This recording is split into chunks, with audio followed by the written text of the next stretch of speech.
This is the audio for a post on the Movements in America Substack. Check out the website at movementsinamerica.substack.com. Link is in the description. Is Gen Z more open to the gospel than other generations? Two housekeeping items to address before today's post. 1. My wife is due to give birth tomorrow, so I will likely be making one post per month for the remainder of the year. 2. We may have found a publisher for the Bill Smith memoir that I have been writing. I am excited at the prospect of having a publisher, as they will help make the final book much more polished and impactful. However, regardless of whether or not they choose to pick up the book, I will not be able to publish it this year, as I had mentioned in previous posts. You can look forward to a 2026 release for the book.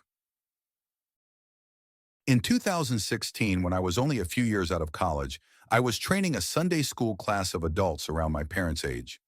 Towards the end of my time, a couple came up to me with sadness in their eyes and asked, "How are you so strong in your faith when my children have all abandoned theirs?"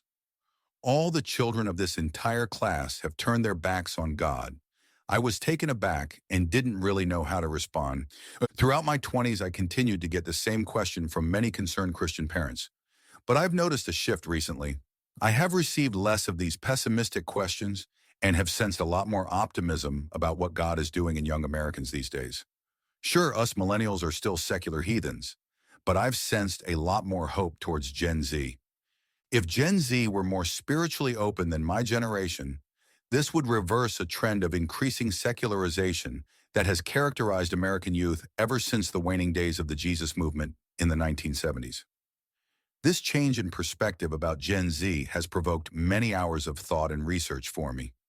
This focus has been driven by one simple question: is Gen Z more open and receptive to the gospel than other generations? The rumblings. You have probably already heard rumblings of this from friends or the media. There are plenty who have proclaimed that a revival is happening among young adults nowadays. From my view, the 2023 Asbury revival is what catalyzed this way of thinking. It was led by college students and got the country believing that Gen Z was about to flip the script on religious decline. What started as a spark in 2023 has become a fervor for some in 2025. Barna reported last month that Gen Z is leading a resurgence in church attendance, and Fox News picked up the story too. CBN just released a documentary declaring Gen Z the revival generation. Because of this, many of my movement-focused friends in America have decided to focus on multiplying disciples among young adults in hopes of riding the wave of spiritual openness to an abundant harvest. I am all for sowing seed where there is fertile ground, but I've read enough to give me pause. Right now, as I try to answer the question of Gen Z's receptivity to the gospel, I've come to the conclusion that it's complicated. There are reasons to affirm or question these optimistic claims that have been made. To explain the spiritual state of Gen Z, I'm going to need to dive into data gathering methodology and behavioral psychology. Different studies draw different conclusions. You should always do your own research anytime anyone quotes statistics at you. Digging into data isn't too hard and helps bring the truth into sharp focus. Consider the graph from the Post. This graph was compiled by Ryan Burge in his own commentary on the spiritual state of Gen Z. I highly recommend you read his article too. It puts two different national surveys side by side and shows how they have come to widely different conclusions. If you look at the Cooperative Election Study (CES) data, you would be happy to see that 24% of Gen Z attends church weekly, which is 2 points higher than the weekly attendance of either millennials or Gen X. From that, you could have hope that a revival is happening among Gen Z. However, your hope would turn to despair when you look at the General Social Survey, GSS, and see that only 17% of Gen Z attends church weekly, which is at least 6 points lower than any previous generation. Then your despair would turn to confusion when you stop and ask, which survey is right, the CES or GSS? This is where we get to talk about the riveting topic of data gathering methodology. I'll spare you the details, but the CES relies on online opt-in polls that people find and choose to fill out themselves. The GSS uses probability-based panels where they randomly select Americans from across the country to reach out to and survey. The Pew Research Center found that online opt-in polls are far less accurate when gathering data from Gen Z. This means that there is a lot of reason to doubt the CES data and believe the GSS data. Therefore, it is a lot more likely that Gen Z has the lowest church attendance of any generation in America. The problem with this is that news outlets and social media can, and have, latched onto the CES data to make sweeping statements that are unintentionally not true. While they mislead unintentionally, there are some who I believe purposely obscure the truth.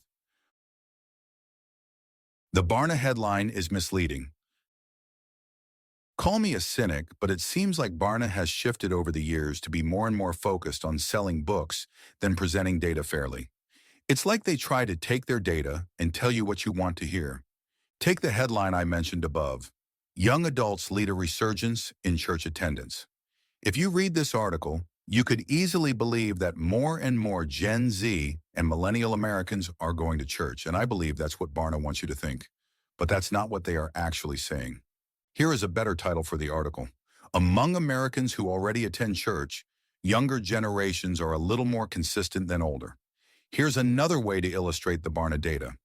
Ask 1,000 boomers about their religion, and 800 will say they are a Christian who attends church 1 or 2 times a month.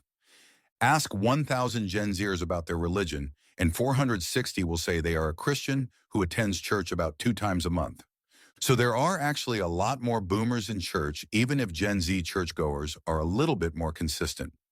By the way, I informed the illustration above using data drawn from the Pew Research Center's Religious Landscape Study, which definitely does not try to mislead or obscure the data. It is extensive, clear, and free.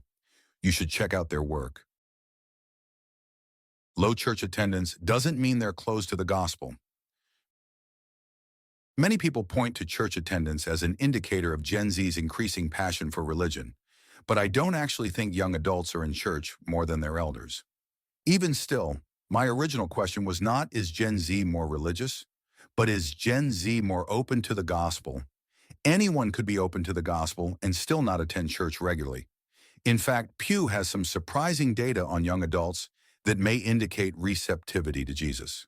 Only 25% attend church regularly, but 58% pray regularly. 76% believe in God or a spirit. 51% believe the Bible is at least somewhat important. 53% believe religion is at least somewhat important. 82% believe humans have a soul or a spirit. Not only that, but Lifeway found that 79% of unchurched Americans are open to talking about faith with a friend, even though 66% won't go to church with a friend. So even if Gen Z is unchurched and unaffiliated, the Pew and Lifeway research may show that they are spiritually interested. This should motivate us all to share the gospel abundantly with the youth. I believe that thousands of young people around you in your city are hungry for Jesus. Boldly proclaim the message of the Bible, and you will inevitably find a God-prepared person who has been longing to receive the good news. The Revival Generation and the Law of Small Numbers. The Revival Generation, the documentary I mentioned above, follows a series of revival events organized by Unit Us on college campuses around the country. I am all for this and am excited to see that they are coming to my alma mater next month. If you haven't heard about Unite Us, they have seen thousands of students come to these events and have baptized hundreds in truck beds and horse troughs in parking lots afterward. The videos are encouraging. Though the documentary has called this a revival, I stopped short of seeing this as a massive spiritual shift among college students because of what Daniel Kahneman calls the law of small numbers in his book, Thinking Fast and Slow. Kahneman and his late partner, Amos Tversky, were behavioral psychologists who showed how humans make decisions and form beliefs that are inaccurate because they are based on cognitive biases and impulsive responses. The law of small numbers is one example of these biases. It describes our tendency to draw broad, often inaccurate conclusions about an entire population from a small and unrepresentative sample. Let me take the Unit Auburn event cited in this Christian Post article as a case study. I'll dissect a statement that you could make based on this event. 5,000 students came to Unite Auburn, and 200 got baptized, so there is a revival happening at Auburn. The number of people baptized sounds large, and when you are witnessing one person after another get dunked for an hour, it seems like a lot. In reality, 200 people is relatively small. To frame the data another way, only 4% of those attending the event and only 0.6% of all Auburn students got baptized that night. In other words, 96% of attendees were either previously baptized Christians or non-believers who showed no intention of coming to Christ or pursuing baptism. Framed like that, the Unite Auburn event doesn't sound like such a spiritual awakening. I want to emphasize that I think Unite Us is great, and I want it to continue. I just want to highlight the reality that there's a lot of work still to be done. Among Gen Z, and revival hasn't quite come yet. We shouldn't take a small data set and draw conclusions about an entire generation. Or maybe we should. Believing a revival is happening may be the first step to seeing a revival. Even if a revival isn't happening among Gen Z, I am all for people believing there is a revival happening. Why? Because of the bandwagon effect. The bandwagon effect is another cognitive bias where we humans are more likely to believe in something if we think that the majority of the people around us also believe in it. So if the younger generation thinks that they are having a spiritual awakening, then their peers are more likely to hop on the bandwagon and be open spiritually too. After all that I have said in this post, the previous paragraph may sound disingenuous, but I'm okay with that.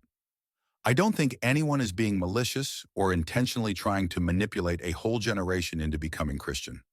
I think most are seeing the glass as half full and communicating their optimism to others by making declarations of revival. If more people get on the bandwagon and get saved because of some unintentional cognitive biases, then I'm all for it. One, I think God can work in the midst of that. My conclusion. From this, I hope you can see that answering the central question, is Gen Z more open to the gospel, is complicated. My personal view is that Gen Z is too young to draw any firm conclusions about their spiritual hunger one way or another, but I think having hope in American young adults is a step in the right direction. The narrative a few years ago was about how Gen Z was hopelessly depressed, disconnected, and struggling. Now the narrative is one of positivity, which I appreciate much more. All that we can do as disciple makers is believe that God can start a movement with Gen Z. From this faith, we can start making disciples who make disciples. I believe that God can and will do this. Thanks for listening. Be sure to pick up my book, Movements in America, on Amazon and Audible if you want to learn more about how God is multiplying disciples and churches around the United States. The link is in the description. Subscribe to this podcast and my Substack to stay up to date with my latest posts. One of the best ways to support this work is by leaving a 5-star review of this podcast. Thank you for the help.